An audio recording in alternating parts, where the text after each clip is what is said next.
오늘 말씀의 제목은 하늘나라 사는 자의 행복함입니다. 근데 여기 우리 이제 언어로는 잘 안 쓰는 표현이기 때문에 잘 표현을 안 하는데 그냥 행복하여라 이렇게 번역을 했는데, 원래는 지복이라는 단어가 있습니다. 우리 한자에 보면 이 지복이라고 하는 단어인데요, 더할 수 없는 행복, 행복 위에 행복이다 이렇게 표현하는 우리 언어가 있는데, 그게 지복이라는 단어예요. 지복. 따라서 지복. 니복이냐 이게 아니고요. 더할 수 없는 행복을 말하는 한자로 우리가 지복, 우리 말이기도 합니다. 그래서 하늘나라 사는 자의 이에 더할 수 없는 행복에 대해서 8가지로 주님이 말씀하고 있는데, 오늘은 그 중에 2가지만 살펴보도록 하겠습니다. 여러분, 성서가 말하는 복은 2가지입니다. 하나는 언약의 복이에요. 우리가 이제 히브리어로는 바라크 또는 베라카라는 단어를 씁니다. 이제 바라크는 하나님의 주권적으로 일방적으로 우리에게 베풀어 주시는 복이에요. 언약의 복이고요.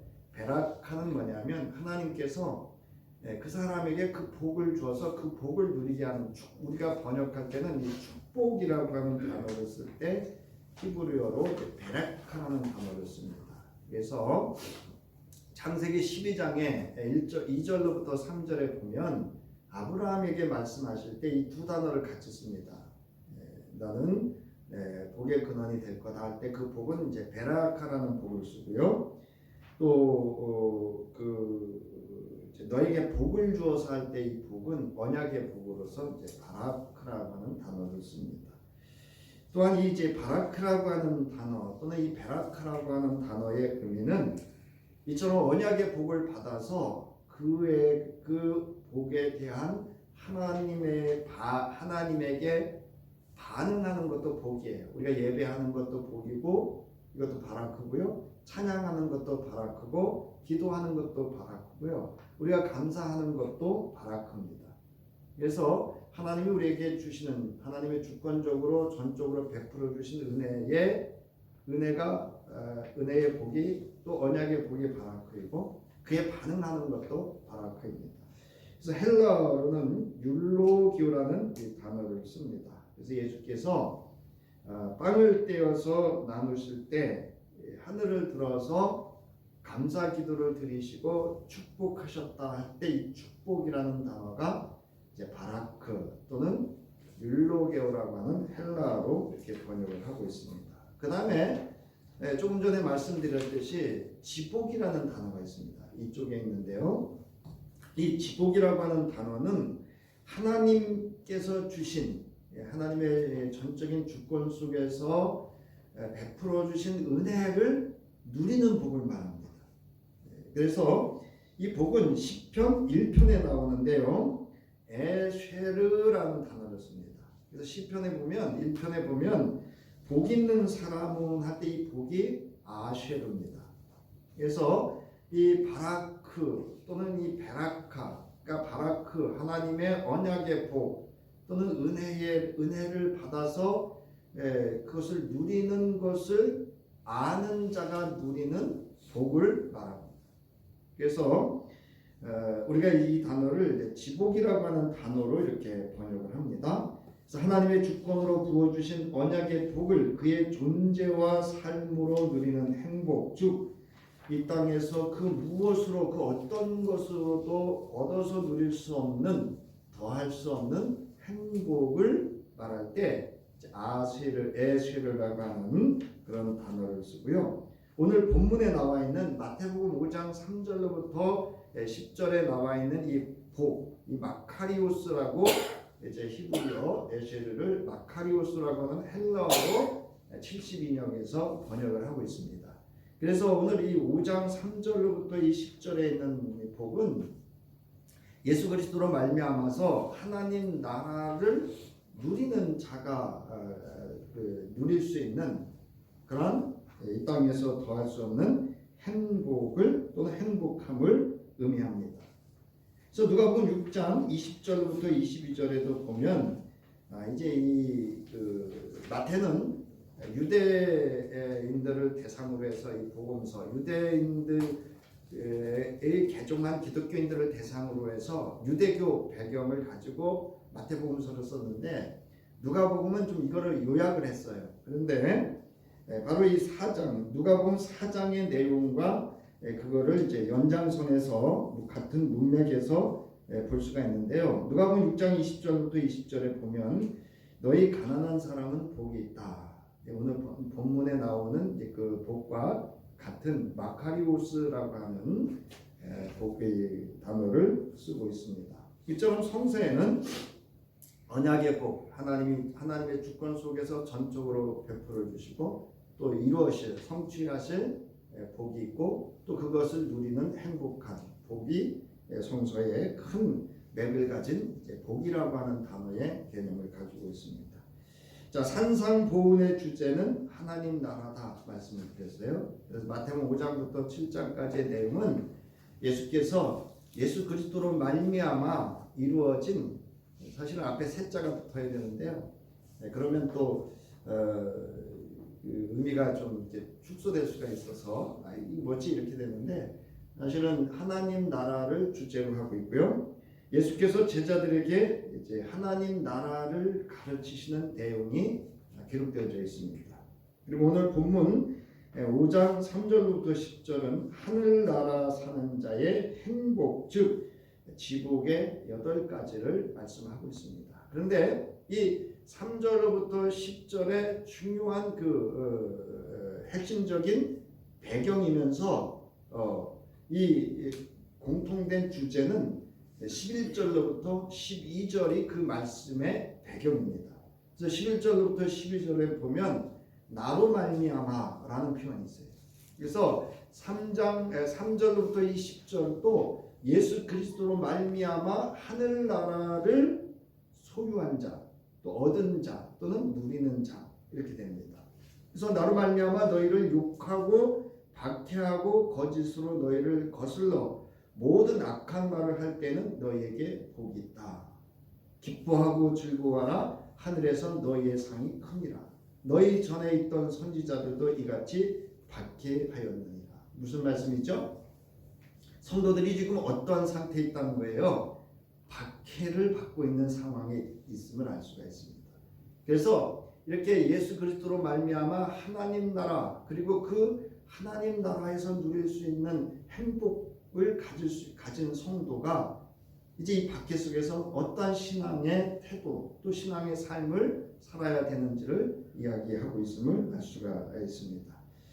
자, 예수 그리스도 안에서 그 마음에 하나님 나라가 임한 제자 또는 성도가 누리는 행복에 대해서 우리가 8가지 중에 금주는 2가지만 살펴보도록 하겠습니다. 먼저 마음이 가난한 사람의 행복입니다.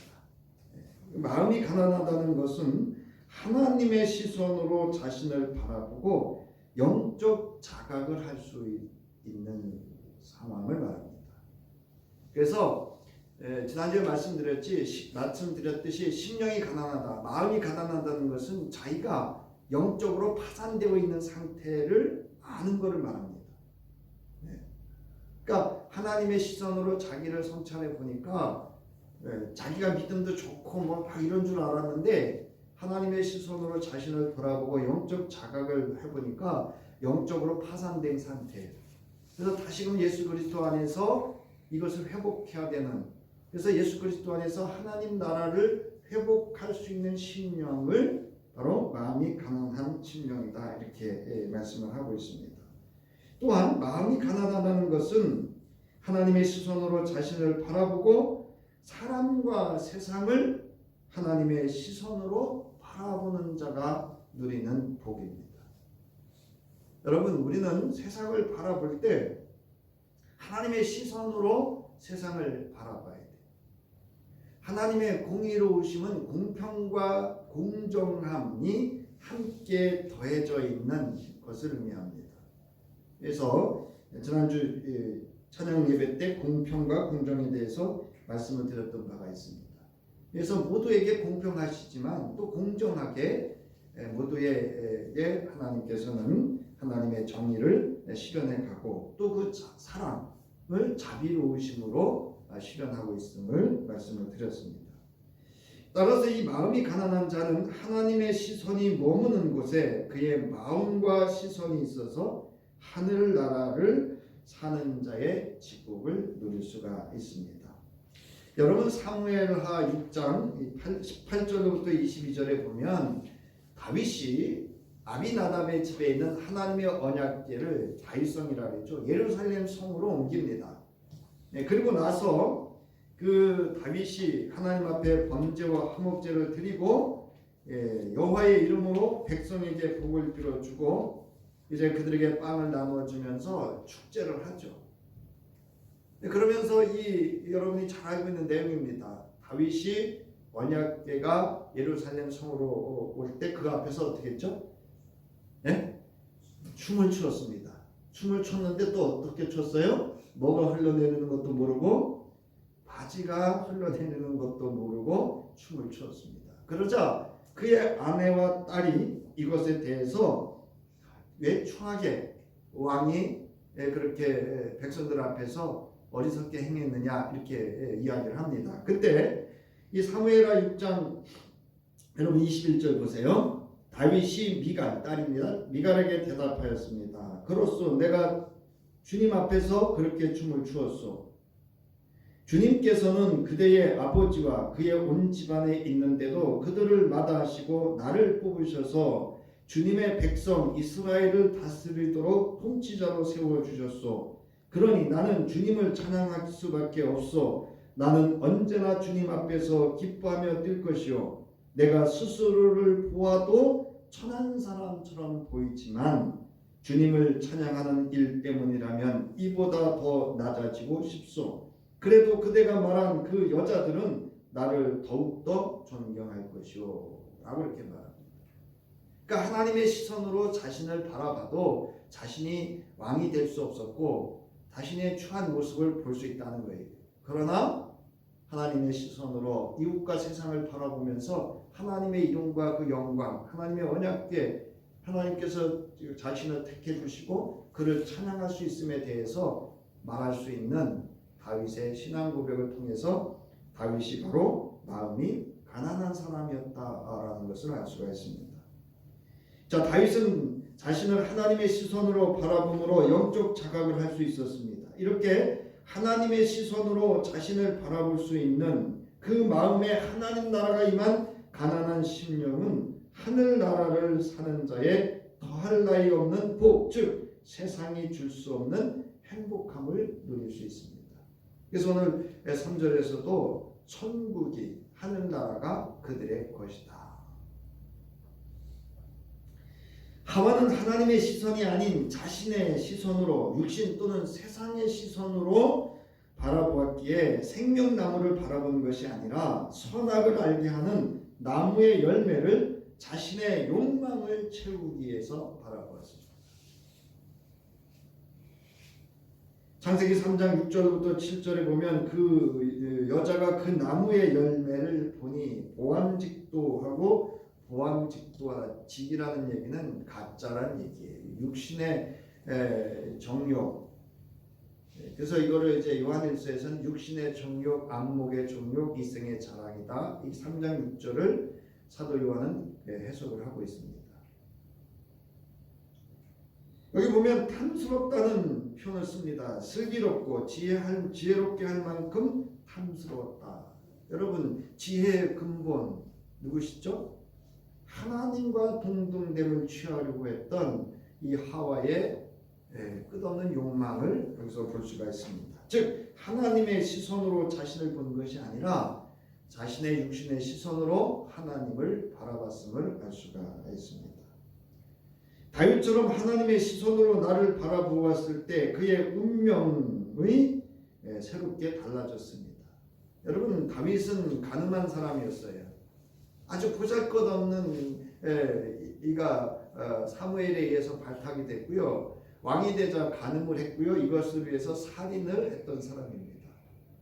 그러나 나단 선지자의 통해서 하나님의 말씀을 듣고 그는 가난한 심령이 되어졌습니다. 물론 그에 대한 대가는 처절하게 치루었죠. 누가 죽었습니까? 아들이 주었습니다. 그리스도 예수 안에서 하나님의 시선으로 나를 바라보면 나의 새로운 운명이 보입니다. 그것은 예수와 그 말씀 안에서의 존재의 양태와 삶을 살아가는 삶의 방식이 달라지기 때문입니다.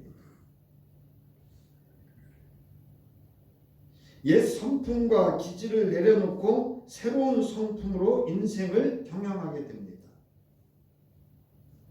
하나님의 가치를 추구하고 사람과 세상에 대한 반응 양식과 태도를 새롭게 갖고 살게 됩니다. 요즘 제가 고민하는 게 하나 있어요. 우리 교회와 우리 성도들이 넘지 못하는 게 하나 있는데 자본주의입니다. 여전히 좋은 차를 타고요, 좋은 집에 살고, 자녀들이 그냥 세상에서 성공하고 이걸 하늘의 복으로만 생각합니다. 여러분 죄송합니다만은 감사협의회 가면은요 다 그랜저 이상입니다. 그분들을 탓할 수가 없어요. 그렇다고. 그래서 선배하고도 모여서 이걸 어떻게 넘어야 되느냐. 우리 가난한 심령이 되어야 되는데 물질을 넘지 못하는 우리의 현실들을 보면서 안타까워할 때가 종종 있고, 저 역시 이 자본주의를 넘지 못하고 있는 건 아닌가라고 하는 제 성찰을 자주 하게 됩니다. 자, 고린도후서 5장 16절부터 18절에 보면 그러므로 이제부터 우리는 아무도 육신의 잣대로 알려고 하지 않는다. 근데 우리는 어떡합니까? 육신의 잣대로 평가합니다. 목회자들 모이면 교인 몇 명 모여? 이렇게 하고요. 결산이 얼마야? 이렇게 묻고요. 전에는 우리가 육신의 잣대로 그리스도를 알았지만 이제는 그렇지 않습니다. 누구든지 그리스도 안에 있으면 그는 새로운 피조물입니다. 옛것은 지나갔습니다. 보십시오. 새 것이 되었습니다.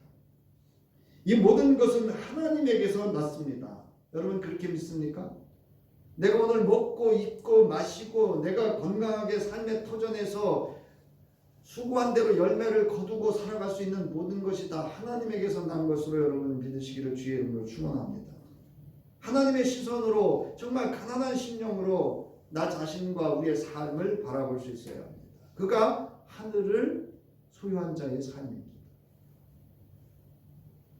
이 모든 것은 하나님께서 났습니다. 하나님께서는 그리스도를 내세우셔서 우리를 자기와 화해하게 하시고 또 우리에게 화해의 직분을 맡겨 이제 우리의 삶의 새로운 운명과 그 경영이 바뀌었음을 이야기하고 있는 것을 알 수가 있습니다.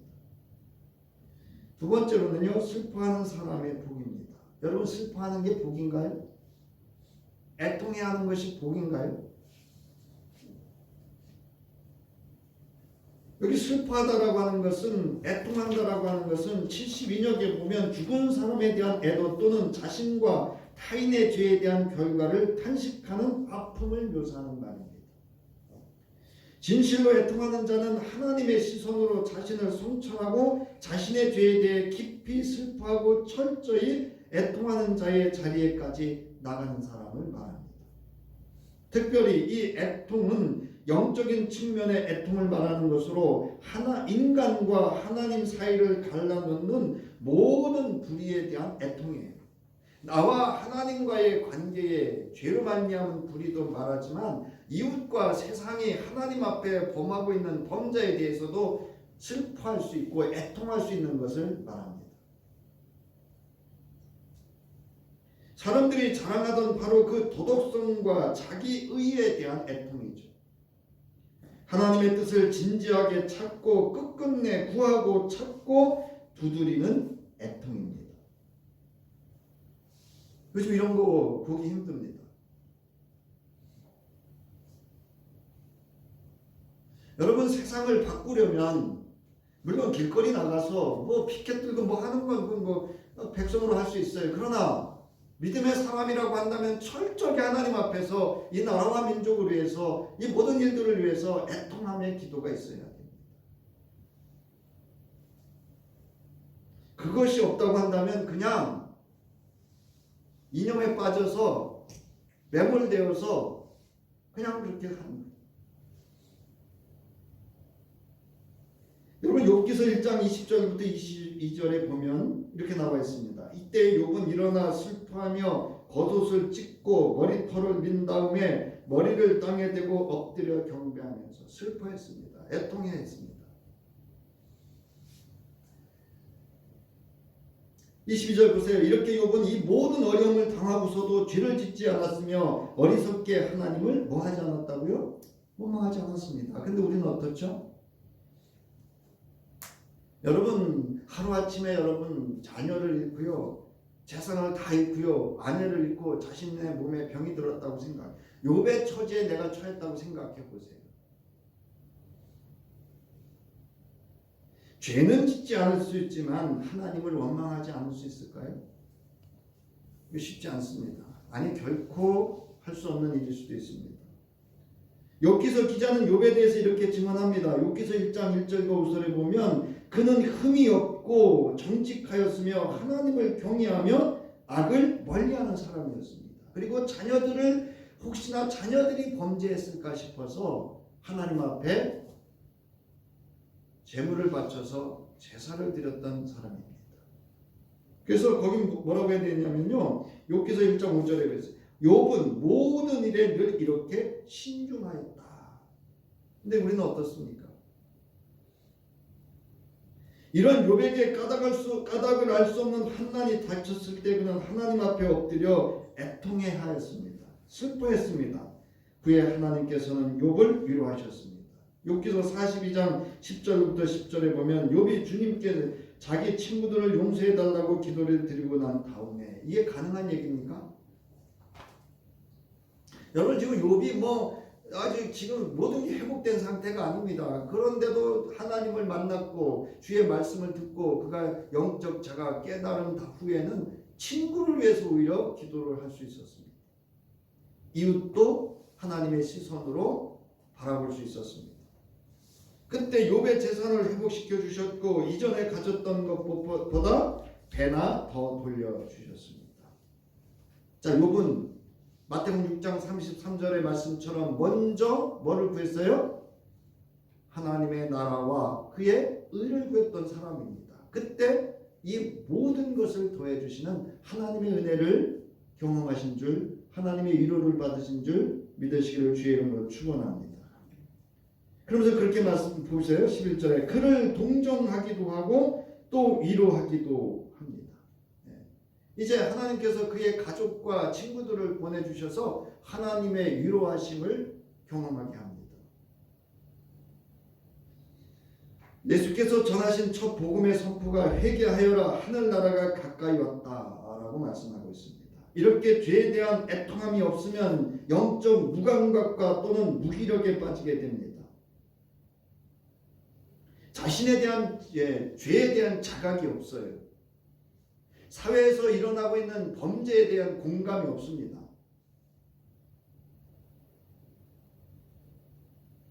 여러분 이 시대는요, 죄악에 대해서 둔감해진 시대입니다. 여러분 사이코패스, 소시오패스, 나르시시스트, 반사회적 행위, 반사회적 인격장애, 반사회적 법률행위, 리플리 증후군이 뭔지 아세요? 자신이 거짓말해놓고 자신이 믿는 걸 말합니다. 허언증, 거짓말로 시작해서 거짓말로 끝나는 겁니다.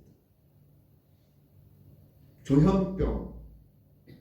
그럼 여러분 죄책감, 회피, 다른 사람 탓하고요, 변명하는 거. 여러분 흔히 볼 수 있습니다, 요즘.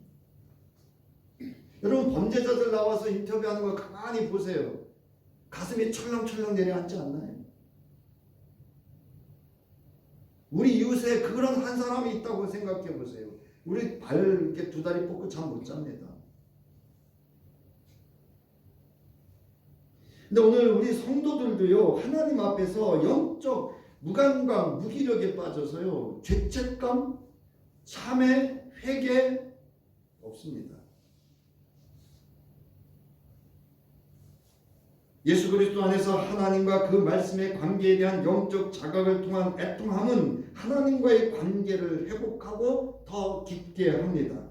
그리고 하나님의 위로를 받게 됩니다.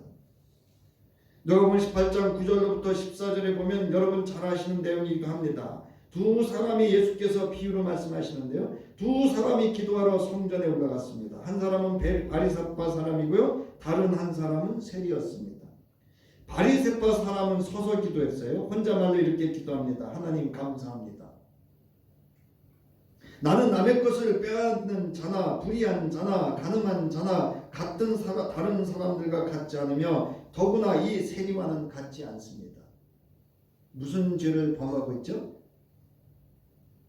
거짓. 그렇죠. 위선, 거짓, 그 다음에 남을 차별하고 판단하고 헤아리고 정죄하는 죄. 여러분 이거 지금 우리가 하고 있는 것일 수도 있습니다. 그리고 나는 1회에 2번씩 금식하고 내 모든 소득의 11조를 바칩니다. 아예 주일 성순이 이거는 아예 뺐어요. 안식이니 이런 거 아예 빼버렸어요. 여기서. 그런데 세리는 멀찍이 서서 하늘을 우러러 볼 엄두도 못 내고 가슴을 치며 아 하나님 이 죄인에게 자비를 베풀어 주십시오 하고 말하였습니다. 여러분이 교회 주님 앞에 나와서 기도를 하시던 무엇을 하든지 간에 가장 먼저 고백해야 될 게 뭐죠? 나는 죄인입니다.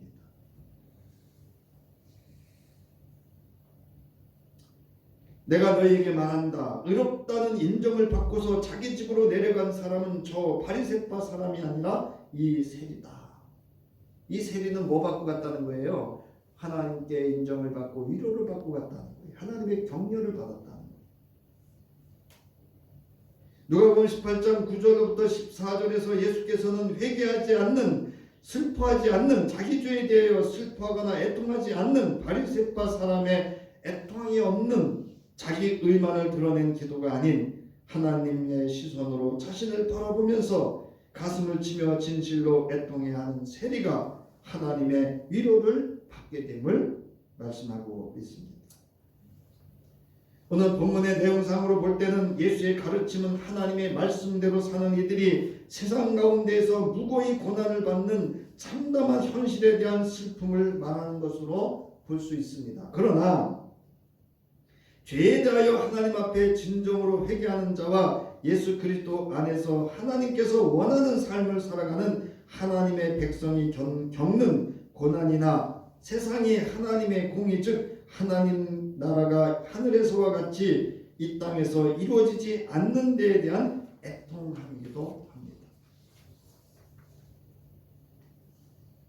하나님이 그들을 위로하실 것이다. 주님은 말씀하십니다. 이를 직역하면 왜냐하면 그들이 위로를 받을 것이기 때문이다 말씀하셨습니다. 사랑하는 성도 여러분, 여러분께서 주일이든 또는 어떤 상황 속에서 하나님과의 관계 속에서 이런 애통함을 통한 하나님의 위로받는 성도이기를 주의 이름으로 축원합니다. 여기 위로하다라고 하는 것은 여기 쭉 설명이 되어 있는데요. 하나님께서 복주심의 선언이 미래에 일어날 종말론적인 성격을 지니고 있음을 나타내는 표현입니다. 이는 예수 그리스도 안에서 이루어지고 누리게 될 이미와 아직 지금과 장차 누리게 될 모든 복을 의미하는 겁니다. 그래서 그 사이에서 현재 누리는 복을 말합니다. 예수 그리스도 안에서 받게 되는 종말론적인 하나님의 위로함은 이사야서 61장 1절로 3절의 말씀의 성취입니다. 우리 천천히 이 말씀 읽도록 하겠습니다. 시작. 주님께서 나에게 기름을 부으시니 주 하나님의 영이 나에게 임하셨다. 주님께서 나를 보내셔서 가난한 사람들에게 기쁜 소식을 전하고 상한 마음을 싸매어주고 포로에게 자유를 선포하고 갇힌 사람에게 석방을 선언하고 주님의 은혜의 해와 우리 하나님의 보복의 날을 선언하고 모든 슬퍼하는 사람들을 위로하게 하셨다.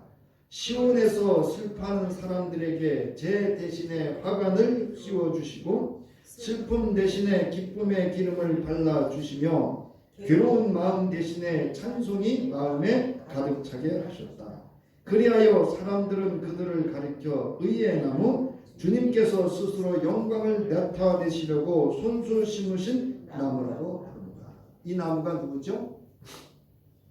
십자가에 달리신 예수 그리스도를 의미합니다. 이 말씀이요 누가복음 4장 18절부터 19절에서 예수님이 친히 하셨던 말씀이기도 합니다. 그래서 이 말씀이 지금 이 말을 듣는 너희에게 응하였다, 이루어졌다 이렇게 말씀하셨습니다. 장차 그리스도 안에서 실현된 하나님의 위로하심은 자기 백성을 구원하시고 영원한 중보자로 이 땅에 오신 예수에게 있었음을 말씀하는 내용입니다. 예수 그리스도 안에서 하나님의 시선으로 자신과 세상을 바라보며 애통해하는 자는 세상의 소유나 기쁨으로 받을 수 없는 하나님의 위로와 격려를 받게 됩니다. 여러분 마태복음 11장 28절부터 30절에 수고하며 무거운 짐을 진 사람은 모두 내게로 오너라. 여기는요 광범위하게 말하면 의인이 받는 고난, 죄에 대한 애통함, 이 모든 것들을 경험하고 있는 제자들, 오늘로 말하면 주의 성도들을 말할 수 있습니다. 이처럼 예수께서는 하나님의 위로하심으로 그의 백성들을 초대하고 있음을 알 수가 있습니다. 여러분 누가복음 2장 25절부터 26절에 보면 예루살렘의 시므온이라고 하는 사람이 있었습니다. 그 사람은 의롭고 경건한 사람이었는데 이스라엘이 받을 위로를 기다리고 있었고 또 성령이 그에게 임하셔 계셨다 그랬어요. 여러분 이스라엘을 위로하실 이가 누굽니까? 이 시므온이 기다렸던 이가 누구예요? 예수 그리스도이십니다. 종말론적으로 이루어질 말씀이 있습니다. 요한계시록 20장 3절부터 5절에 보면 그때 나는 보좌에서 큰 음성이 울려나오는 것을 들었습니다. 보아라, 하나님의 집이 사람들 가운데 있었습니다. 하나님이 그들과 함께 계실 것이요 그들은 하나님의 백성이 될 것이다. 하나님의 친히 그들과 함께 계시고 그들의 눈에서 모든 눈물을 닦아주실 것이다. 무슨 말씀이죠? 하나님의 영원한 위로하심이 있을 것을 말씀하고 있습니다. 그래서 말씀합니다. 다시는 죽음이 없고 슬픔도 울부짖음도 고통도 없을 것이다. 그러니까 여러분 누가복음 2장 28절부터 4장 18절부터 19절은 이사야서 61장 2절부터 3절의 말씀이 성취되어진 것을 말합니다. 그리고 이제 예수 그리스도가 이 땅에 다시 오실 때에 요한계시록 20장 3절로부터 5절의 말씀이 이루어질 것을 말씀하는 내용입니다. 나가는 말입니다. 내 마음에 하나님 나라가 예수 그리스도 안에서 임재한 가난한 심령이라면 하나님의 시선으로 나를 바라볼 수 있어야 합니다. 그리고 사람, 이웃과 세상을 하나님의 시선으로 바라볼 수 있어야 합니다. 그리고 진실로 하나님과의 교통우리에 하나님 앞에서 자신과 이 시대의 죄악을 바라보며 애통할 수 있어야 합니다. 어제 대전에서 화재 난 것도요 사실은 범법 행위예요. 아주 지극히 작은 것, 뭐 설마가 사람 잡는다는 말이 있잖아요. 여러분 무슨 사건 사고 현장을 잘 돌아보세요. 우리가 말하는 천지 재변인지 아니면 인간 재변인지.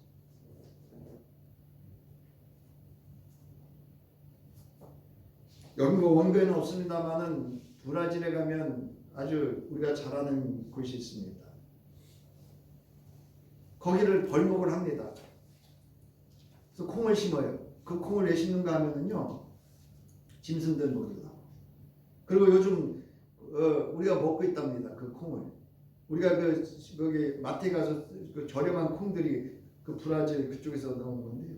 거기에 벌목하면서 어떤 현상이 일어나냐면요. 바다에서 올라온 것들이 거기서 한번 쉬었다 가야 되는데 그 쉼을 못하니까 이제 이 태평양에서 우리까지도 영향을 주고요. 그 주변이 가뭄이 들기 시작합니다. 그 홍수가 오고요. 이게 여러분 자연재해입니까? 인간의 재해입니까? 인간의 범죄입니다. 죄악으로 인한, 탐욕으로 인한, 하나님의 시선이 아닌 육신의 안목으로, 탐욕으로, 자본주의, 돈을 바라봤기 때문에 이런 일들이 일어납니다. 그래서 언젠가부터 저는 돼지고기 하나 먹어도 좀 마음이 좀 살짝 불편해질 때가 있어요. 내가 한 점 먹는 순간 이런 일들이 이 땅에서 일어나고 있다는 거죠. 여러분, 하나님의 나라를 소유한, 하나님 심령이 가난한 자, 애통한 자, 즉 하나님 나라를 사는 애통한 자는 하나님께서 위로하실 겁니다. 이렇게 하나님 앞에서 슬퍼하는 자는 세상이 줄 수 없는 하나님의 위로하심, 격려하심을 받게 됩니다. 여러분, 우리가 어떤 어려움이 당했을 때 물론 사람을 통해서도 치유받고 회복받아야 돼요. 그러나 예수 그리스도 안에서 주시는 하나님의 이 위로, 또 장차 우리가 누릴 영원한 하나님의 위로가 될 수 있기를 주의 이름으로 축원합니다. 여러분, 다시 말씀드립니다. 하나님의 시선과 그 마음으로 나와 세상을, 사람을 바라볼 수 있어야 됩니다. 그리고 저들을 위해서 우리가 애통할 수 있어야 돼요. 예수의 눈물 어린 눈으로 세상을 바라볼 수 있어야 됩니다. 여러분, 예수께서 우셨던 거 아시죠? 죽은 나사로를 그 현장에 갔을 때 죽었고요. 과부의 아들의 죽음을 보고 울었고요. 예루살렘 성전을 바라보면서, 이 시대를 바라보고 그 인 사람을 바라보면서 슬퍼하셨습니다. 여러분, 주의 말씀과 성령의 감동으로 하나님의 위로를 받아야 합니다. 이는 이 세상 그 누구로부터, 그 어디로부터 받아 누릴 수 없는, 그지없는 행복을 누릴 수 있어야 돼요. 여러분, 위로를 받아본 사람이 위로할 수 있어요. 울어본 사람만이 울 수 있어요. 울어야 치유됩니다. 저는 가끔 은혜를 감사할 때가 언제냐면 별거 아닌 때 가끔 눈물이 나요. 그리고 나면 마음이 왜 시원하다 그러죠? 아주 시원하고 평안해질 때가 있습니다. 그리고 사람을 보면은요, 여유가 생겨요. 나의 삶이 주와 그 안에서 참된 의미와 가치, 그리고 성령의 감동감의 역사 가운데 하나님의 위로를 받는 하늘나라 사는 성도가 누릴 수 있는 가난한 심령과 애통한 심령으로 이 세상에서 누릴 수 없는 예수 그리스도 안에서 하나님 나라를 누리는 소유한 자의 행복을 누릴 수 있는 저와 여러분들을 주의 이름으로 축원합니다. 이 땅에 오셔서 심령이 가난한 자, 애통하는 자의 위로가 되어주시고 소망이 되어주시고 격려가 되어주신 우리 주 예수 그리스도의 구속의 은혜와 우리와 오늘도 함께 하시고 자비를 베풀어 주셔서 언제나 긍휼 가운데 우리를 인도해 주시는 하나님의 무한하신 사랑하심과 그리스도 예수 안에서 하나님 나라를 그지없는 행복을 누릴 수 있도록 우리의 도움이 되어 주시고 지혜가 되어 주시고 길잡이 되어 주시고 동행해 주시는 성령의 감동감과 역사하심이 이제 하나님의 시선으로 자신을 바라보고 사람 즉 이웃과 세상을 바라보며 애통하는 삶을 살며 하나님의 위로받기를 그 행복을 누리며 살기를 원하고 바라는 저희 위에 저희의 가정과 삶의 터전과 자녀와 또 이 나라와 이 땅 위에 이제로부터 영원히 함께 하시기를 간절히 축원하옵나이다. 아멘.